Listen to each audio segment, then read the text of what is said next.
متحدہ عرب امارات نے گجرات کے مسلمانوں کشمیریوں کے قاتل نریندر مودی کو سول ایوارڈ سے نواز دیا ہے۔ برادر اسلامی ملک کی جانب سے ایسے وقت میں مودی کو سول ایوارڈ سے نوازا گیا ہے جب نریندر مودی کشمیریوں پر ظلم و ستم کی داستان رقم کر رہا ہے۔ نریندر مودی کو سول ایوارڈ ملنے پر چیئرمین سینٹ نے دورہ متحدہ عرب امارات منسوخ کر دیا ہے، اور فواد چودھری نے اپنے ٹویٹ میں کہا ہے کہ نریندر مودی سے ان ممالک کے تعلق میں پیغام ہے کہ اپنی قوم سے بڑھ کر کچھ نہیں۔ اسی اہم موضوع پر بات کرنے کے لیے اس وقت ہمارے ساتھ لائن پر موجود ہیں director G news programming and news Nadeem Raza صاحب۔ ندیم صاحب، ایک ایسے موقع پر کہ جب بھارت کشمیر کے اندر انسانی حقوق کی سنگین خلاف ورزیوں کا مرتکب ہو رہا ہے، انہیں اعلیٰ ترین سول ایوارڈ سے نواز دیا گیا ہے متحدہ عرب امارات میں۔ دیکھیں، وہ ان کے تعلقات ہیں یو اے ای کے بھارت سے بہت قریبی تعلقات ہیں، اور یہ آج سے نہیں ہے اور سے دراز سے ہیں۔ اب وہ جس طرح سے ٹریڈ ایک دوسرے کے ساتھ بڑھا رہے ہیں تو وہ، اور انہوں نے اس چیز کا اعلان پہلے سے بھی کیا ہوا تھا، لیکن اب پاکستان میں بھی اس کو لے کے بڑی تنقید کی جا رہی ہے، اور پاکستان کو آفیشیل سمجھے اس طرح سے جیسے سینٹ چیئرمین نے جو کل ان کا دورہ تھا جانا تھا یو اے ای، وہ احتجاجاً منسوخ کیا ہے۔ وہ یہ کہتے ہیں کہ یہ کشمیری اور پاکستانی عوام کے زخموں پر نمک چھڑکنے کے مترادف ہے۔ تو یہ جو صورتحال ہے، پھر فواد چودھری کا بھی اسٹیٹمنٹ آیا ہے۔ اب آفیشیل سطح پہ جو ہمارے وزراء ہیں وہ بھی کلیئر میسج دے رہے ہیں، اپنے بیانات دے رہے ہیں کہ ہمیں امہ کے چکر سے نکلنا ہوگا، ہمیں باہر آنا پڑے گا، اور ہر ملک اپنے عوام کے، اپنی سرحدوں کے مفاد میں پالیسی بناتا ہے، ہمیں بھی اس کے اوپر غور کرنا ہوگا۔ جیسے کہ 1.5 ہفتے پہلے ہی شروع میں ہی شاہ محمود قریشی نے کہہ دیا تھا کہ ہمیں محفوظ جنت میں نہیں رہنا چاہیے، تو وہ اس صورتحال ہی بڑھ کے آگے جا رہی ہے، اور ہمیں فیصلہ اب کر لینا چاہیے کہ اپنے عوام کو دیکھنا ہے یا امہ کو دیکھنا ہے۔ امہ میں کوئی بھی سامنے کھڑا ہونے پہ تیار نہیں ہے، جس طرح سے یو اے ای نے کیا، بحرین نے بھی ان کا فقید المثال استقبال کیا ہے، اور وہ وہاں پہ، اور سب سے بڑی بات دیکھیں یو اے ای کے اندر جس طرح سے ان کو ٹریٹ کیا جا رہا ہے، کل انہوں نے ایک ان کا روپیہ کارڈ ہے، بھارت کا روپیہ کارڈ ہے، جی جی، وہ بھی شروع کر دیا گیا ہے۔ اس سے وہاں پہ اب وہ جو بڑے بڑے جو آؤٹ لیٹس ہیں وہاں پہ بھارتی روپے وہ کارڈ انہوں نے انٹروڈیوس کروایا ہے، اس سے وہ شاپنگ بھی کر سکتے ہیں، اور جو وہاں پہ بھارتی جو شہری ہیں دبئی میں، یو اے ای میں پورے، ان کی فلاح و بہبود کے لیے بھی دو طرفہ معاہدے ہوئے ہیں، ان کو بہتر سے بہتر سہولیات دی جا رہی ہیں۔ ایون ایئرپورٹ پہ جائیں آپ تو ان کو بہتر سے بہتر سہولت ہے، اور ہمارے ساتھ جو ہوتا ہے پاکستانیوں کے وہ سب کے سامنے ہے۔ تو بہرحال یہ بڑی اہم بات کی ہے ندیم رضا صاحب آپ نے، خصوصاً جب یہ مسلم امہ کا معاملہ ہے۔ اسی پر بات کرنے کے لیے اس وقت ہمارے ساتھ جان اچکزئی صاحب بھی موجود ہیں دوسری لائن پر۔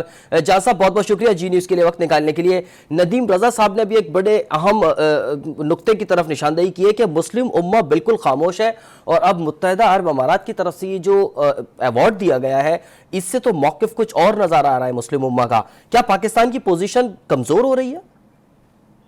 میرا نہیں خیال کہ پاکستان کی پوزیشن کمزور ہو رہی ہے۔ پاکستان کا ایک درینہ موقف رہا ہے کہ کشمیر کے حوالے سے، فلسطین کے حوالے سے جو پاکستانی عوام کی جذبات ہیں ان کی ترجمانی حکومت کا ایجنڈا رہا ہے۔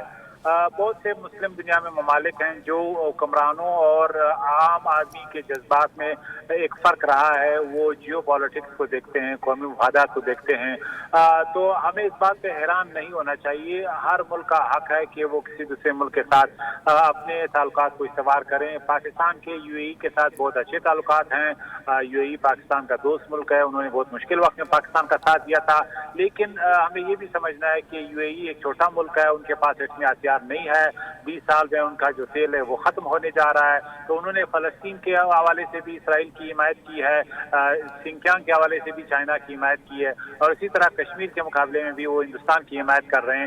تو ان کی جو معاشی اور جیو پولیٹیکل مجبوریاں ہیں، اسی کے تناظر میں وہ اپنی قومی مفادات کا جو ہے وہ تعین کرتے ہیں۔ اس سے ہمارا اختلاف ہو سکتا ہے، اس سے ہم گلہ کر سکتے ہیں، شکوہ کر سکتے ہیں، لیکن ہمیں اور ریئیکٹ نہیں کرنا چاہیے کہ وہ کیوں کر رہے ہیں۔ ہم हम इसी तरह हमारा भी हक है कि हम ईरान के साथ एक बैलेंस ताल्लुकात बनाएं। सऊदी अरब और यूएई के साथ भी बैलेंस ताल्लुकात हमारे हैं, अगरचे दोनों ममालिक एक दूसरे के खिलाफ बहुत ज़्यादा मुख्तलिफ कैंप में हैं, बल्कि एक दूसरे को दुश्मनाना हद तक जो है वो उनका रवैया रहा है। इसी तरह हिंदुस्तान के साथ भी हमारा रवैया जो है वो एक हम समझते हैं कि दुश्मन मुल्क की हैसियत से हिंदुस्तान ने पाकिस्तान के बॉर्डर्स पे दावा किया है, कश्मीरियों की जो आज़ादी है उसको सलब की है, तो यकीनन बाकी दुनिया जो है वो हमारे लेंस से नहीं देखेगी।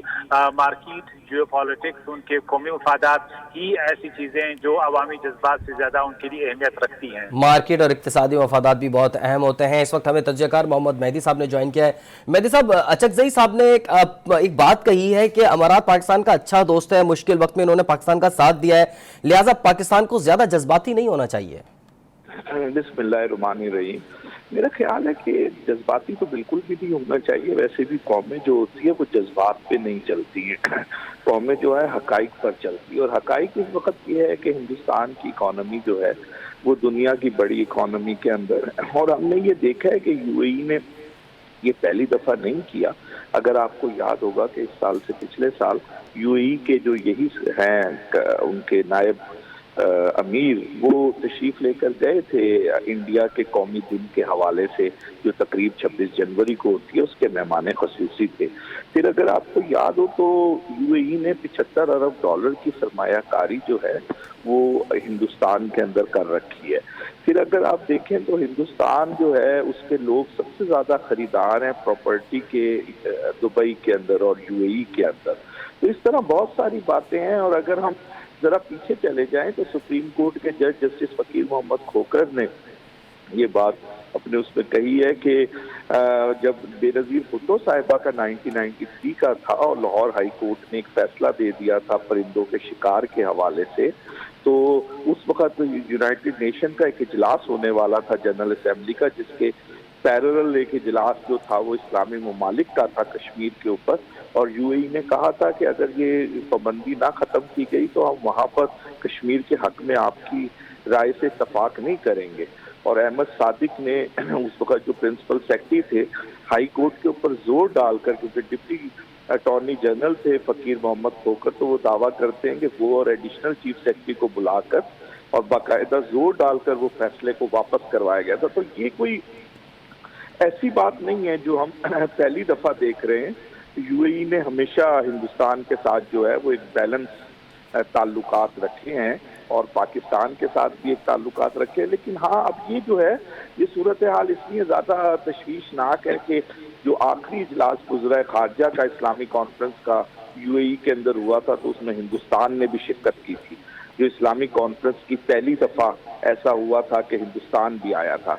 तो इससे ये लगता है कि जो एक खिड़की थी जो बहुत अरसे से 69 से बंद थी वो खुल गई है इंडिया के लिए। और इंडिया भी जो है वो बहुत अरसे से जो उसकी ख्वाहिश थी कि वो इस्लामिक वर्ल्ड की सियासत के अंदर भी अपना हिस्सा डाले, वो अब सियासत के अंदर हिस्सा डालने के काबिल हो गया है।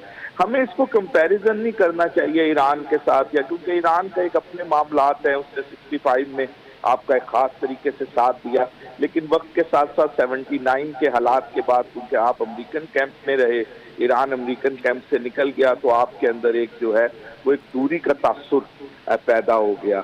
और अब यमन की वॉर में जब आपने नहीं अपनी फौज भेजी तो उस वक्त भी आपको याद होगा यूएई तो बड़ा खुलकर हिंदुस्तान की हमायत में सामने आया था। तो हमें इस चीज़ को नज़रअंदाज नहीं करना चाहिए, लेकिन हाँ इसे जज्बातियत की नज़र से नहीं देखना चाहिए। अच्छा नदीम रज़ा साहब, मेहदी साहब ने भी इशारा किया है एक तो ईरान की तरफ के, ईरान के की जो बात की है जनाब फवाद चौधरी साहब ने, वो किस तनाजुर में उन्होंने बोला है और खित्ते में सियासी सूरत हाल पर इसका उससे क्या ताल्लुक है? वजह यही है कि पाकिस्तान में ऐसे लोग हैं जो एक तरफ अरब ममालिक की तरफ देखते हैं और कुछ लोग हैं जो ईरान की तरफ देखते हैं। हर कोई अपने मुल्क में उनकी सियासत या प्रॉक्सी लेकर आए हुए हैं। उनका बिल्कुल बेहतरीन वो है ये कि हमें सोचना चाहिए हम दूसरे मुल्कों की लड़ाई या दूसरे मुल्कों की जो भी नजरियाती इख्तलाफात हैं उसको यहाँ क्यों लेके आ रहे हैं। हमें अपने मुल्क के लिए सोचना चाहिए, अपने अवाम के लिए, अपने कश्मीरी भाइयों के लिए, ना कि दूसरों की तरफ जाएं। वो सब ने हाल देख लिया जो भी है, जैसे अभी बता भी रहे हैं, दोनों हमारे जो है एनालिस्ट उनसे बता रहे हैं कि सूरत-ए-हाल है। बात वही है जो इस वक्त दुनिया भर में देखें G7 का चल रहा है वहाँ पे पेरिस में, वहाँ पे भी मईशत की लड़ाई है। इतने 7 बड़ी मईशत के जो सरबराह हैं वहाँ पे बैठे हुए हैं, उनका सिर्फ मईशत के ऊपर ही है कि यार हमें जो मईशत से तसादुम नहीं करना चाहिए एक दूसरे से, स्पेशली इतना चीन और जो अमेरिका की वो जंग चल रही है, तो वो देखें वो बोले सब कुछ कर रहे हैं लेकिन इक्तिसादी तौर पर हमें एक दूसरे की मुखालफत नहीं करना चाहिए। तो वही अगर यहाँ देखेंगे अरब अमेरिका में हो रहा है, वो दोनों उनके अपने मफादात हैं, अपने मैल वकू है, उसके हिसाब से अपने आवाम के मफाद में जो बेहतर होगा वो ये फैसला करेंगे।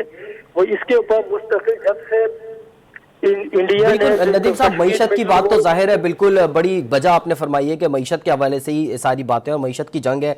अब जो पाकिस्तान की खारजा पॉलिसी है उसको क्या तब्दील करना पड़ेगा, बैकफुट पर आना पड़ेगा, क्योंकि ना OIC की तरफ से कोई ऐसे एक्शन हुए और ना मुस्लिम ममालिक की तरफ से कुछ चीज़ सामने आई है। खारजा पॉलिसी किस तरफ जाएगी? नहीं, बैकफुट की तो बात ही नहीं है ना। बैकफुट कौन सा होता है? हर मुल्क अपने मफाद में पॉलिसी बनाती है, कभी भी पॉलिसी एक तरह की नहीं रहती है। पॉलिसी हालात और वाकयात के साथ साथ बदलती रहती है। उसमें जो असल जो हदफ होता है वो अपना मफाद मुकद्दम होता है कि हमें उसमें क्या फायदा पहुंच रहा है वो, और यही है वजह है कि तमाम ममालिक उस तरह से अपनी पॉलिसी बना रहे हैं। UAE का भी आप देखें, एक वक्त था कि पाकिस्तान की तरफ झुकाव था, पाकिस्तानियों ने ही UAE को बनाया है। पहले जो 20-25 साल पहले वहाँ थे और अब जाके देखें कि क्या किस तरह से हो गया। तो उसके साथ उनका भारत की तरफ न्यूज बढ़ता रहा। लाजिमी सी बात है कि तकरीबन 1.25 अरब से ज्यादा की आबादी है, इतनी बड़ी मार्केट है और उनके लोग जी बिल्कुल, 1.25 अरब से बड़ी आबादी और एक बहुत बड़ी मईशत है भारत, एक बड़ी हकीकत है। नदीम रज़ा साहब, डायरेक्टर न्यूज़ एंड प्रोग्रामिंग, तज़किया जान अचकज़ई साहब और मोहम्मद मेहदी साहब, आप तीनों का बहुत बहुत शुक्रिया।